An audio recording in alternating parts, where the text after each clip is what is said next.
mutual. We customize your car insurance so you only pay for what you need.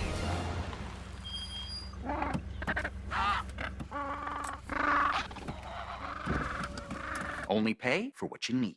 Liberty, liberty, liberty, liberty. When somebody's the president of the United States, the authority is total. And that's the way it's got to be. The president on who will decide when things return to normal. And that wasn't the only controversial moment of today's news conference. Plus, COVID has just sucker punched us. A firsthand look at how the pandemic is impacting a 50-year business. I don't feel like a hero. And honoring hometown heroes one day at a time. And can we be talking snow in April? Right now at 11, 2 million people worldwide have coronavirus. That's according to Johns Hopkins University tracking. And this as experts warn that testing access needs to improve in the United States. Nearly 3 million people have been tested so far, but that's not even 1% of the world's population. Tonight, we're also learning the face of the White House's medical response. Dr. Anthony Fauci is safe on the coronavirus task force after clarifying comments this Sunday that more lives could have been saved with earlier mitigation like social distancing. He was asked about that clarification. Are you doing this voluntarily, or did the No, president? I'm doing it. Everything I do is voluntarily. Please, don't even imply that.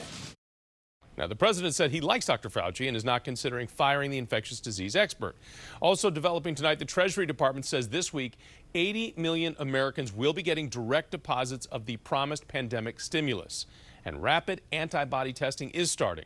A test to determine if you've been exposed or are a silent carrier could shed light on just how much COVID-19 has infiltrated our communities. And that exchange with Dr. Fauci that you just saw, just the beginning of what proved to be a wild White House press briefing tonight as coalitions of states on the East and West Coast begin to work together to come up with a plan to phase back social distancing restrictions.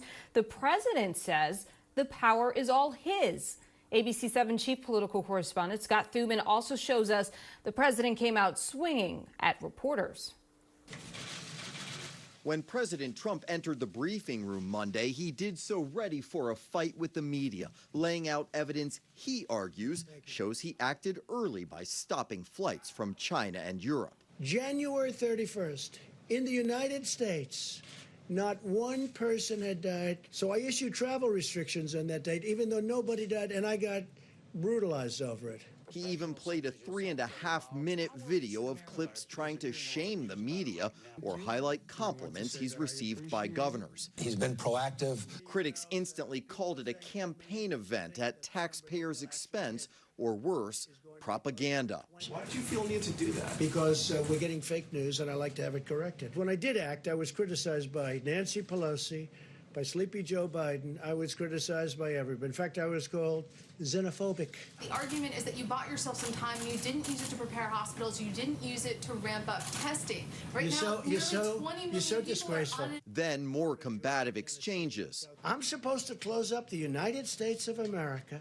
when I have no cases. You didn't close it down in the middle of March. Should you have closed it down earlier? I closed down from China. Now the argument over when it is safe to reopen. Tomorrow, he'll formally unveil a new advisory council specifically focused on the economy and when to end those restrictions. In Washington, Scott Thuman, ABC 7 News.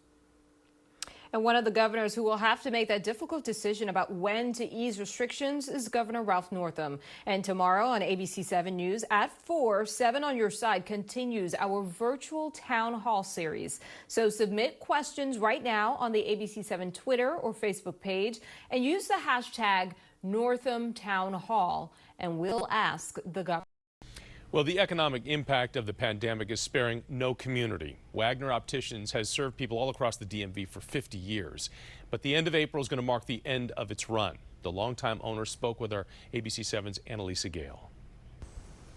Tucked inside the MedStar Washington Hospital Center is Wagner Opticians. We have people we hug and see. The family-owned business has been helping thousands to see the world in a different light for half a century. The kids and the parents and the grandparents. Diana D.